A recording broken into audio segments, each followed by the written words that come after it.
Basement wasn't empty. This happened when I was 15. We had just moved into a small house in a quiet town. Not too old, not too new, just a house that looked perfectly normal. It had 2 bedrooms, a small yard, and one thing that caught our attention: the basement. Now, this wasn't the kind of basement you see in horror movies. Not very deep, not super scary. Just stairs that went down from the corner of the living room, and a heavy wooden door at the top. My dad had said on the first day, "We'll just use it to store some old stuff. Nothing to worry about." The first few days were fine, but the problem started at night.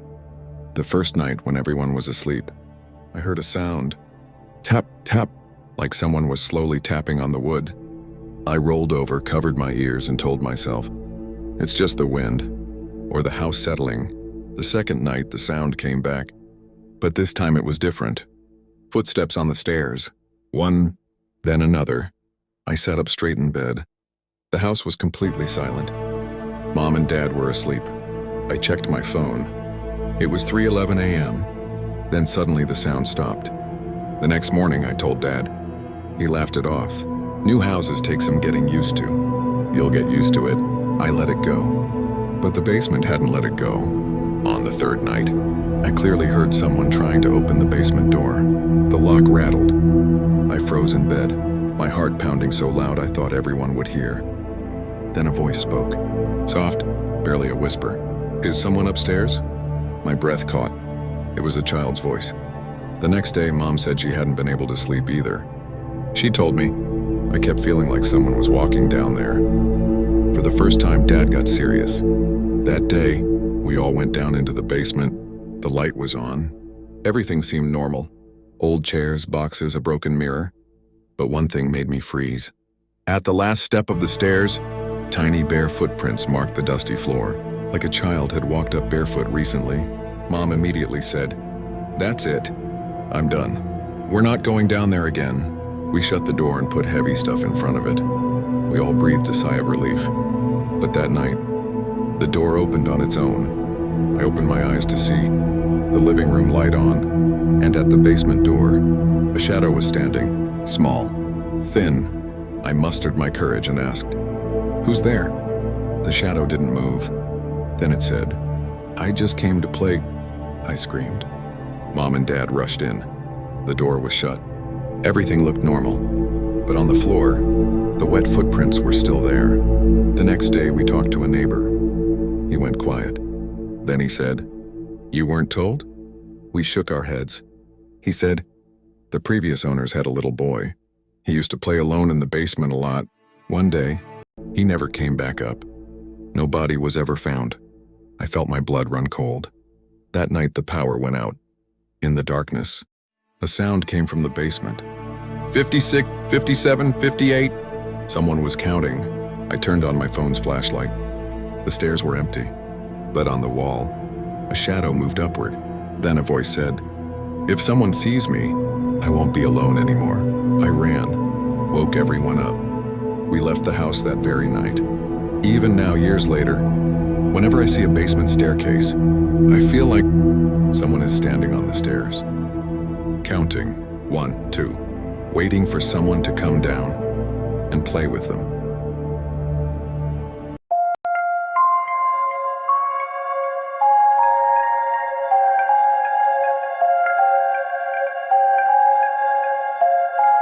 The dark room. The boy's family had just moved into an old, oversized house standing alone on the edge of town. The kind of place people slowed down near but never stopped to admire. The walls were cracked, the paint was faded, and the windows looked like tired eyes watching anyone who passed by. From the very first night, the house felt wrong. The boy's bedroom was on the second floor, yet no matter how many lights were on, the room never felt bright. Shadows clung to the corners, stretching unnaturally when the lights dimmed. The air was always cold, especially near the ceiling, as if something unseen was breathing down slowly from above. At night, the house made sounds, soft knocks, distant footsteps, and a low humming noise that seemed to come from beneath the floor. From the basement. The basement door was always shut. The previous owner had said only one thing before leaving: "Don't go down there. It's old and not safe." That warning stayed in the boy's mind. During the day, the house felt almost normal, but after sunset, the basement door seemed darker than the rest of the hallway, like it absorbed light. Sometimes, when he passed it, he thought he heard something shift on the other side. Not footsteps, something slower, dragging. Curiosity slowly replaced fear. One night, just after midnight, when the house was completely silent, the boy grabbed a flashlight. His parents were asleep. His heart pounded with every step as he stood in front of the basement door. He hesitated, then turned the handle. The door creaked open loudly, the sound echoing through the house. A freezing gust of air rushed out, carrying a damp, rotten smell that made his stomach turn. The stairs descended into darkness. Each step down felt heavier than the last. The flashlight beam shook in his hand, revealing stone walls covered in old stains. Cobwebs hung like curtains from the ceiling, brushing against his face as he moved forward. The basement felt too quiet, like the air itself was listening.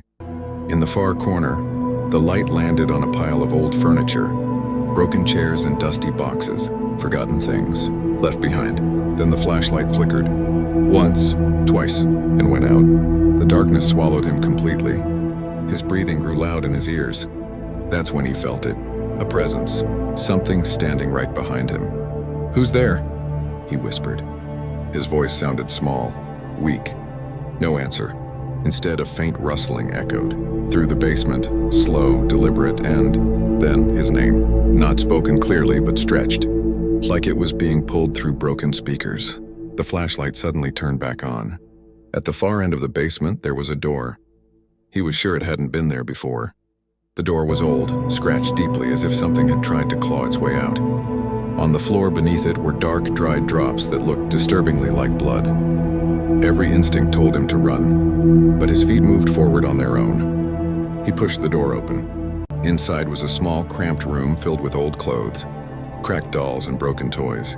Their glassy eyes reflected the flashlight beam, making it feel like they were watching him. Suddenly, the door behind him shut violently. The temperature dropped instantly. The air felt heavy, crushing like the walls were slowly closing in.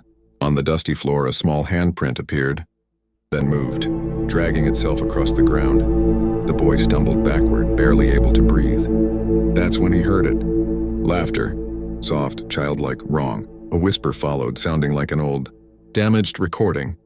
"You shouldn't be here." Not yet. Panic took over. He threw himself at the door, screaming, clawing at the handle. It wouldn't budge. Just when his strength began to fade, the door suddenly opened. He fell into the main basement hall. The lights flickered. The silence returned. He ran up the stairs, slamming the basement door shut behind him. His chest burned as he gasped for air. When he finally looked back, a toy sat at the bottom of the stairs, spinning slowly. Its eyes followed him. The next morning, he told his family everything. They checked the basement. Nothing. No door. No toy. No stains. Just an empty, dusty basement. But the boy knew the truth, because every night when the lights dimmed and the house grew quiet, he could hear something moving below. And sometimes, from the corner of his room, he could hear a toy spinning, waiting.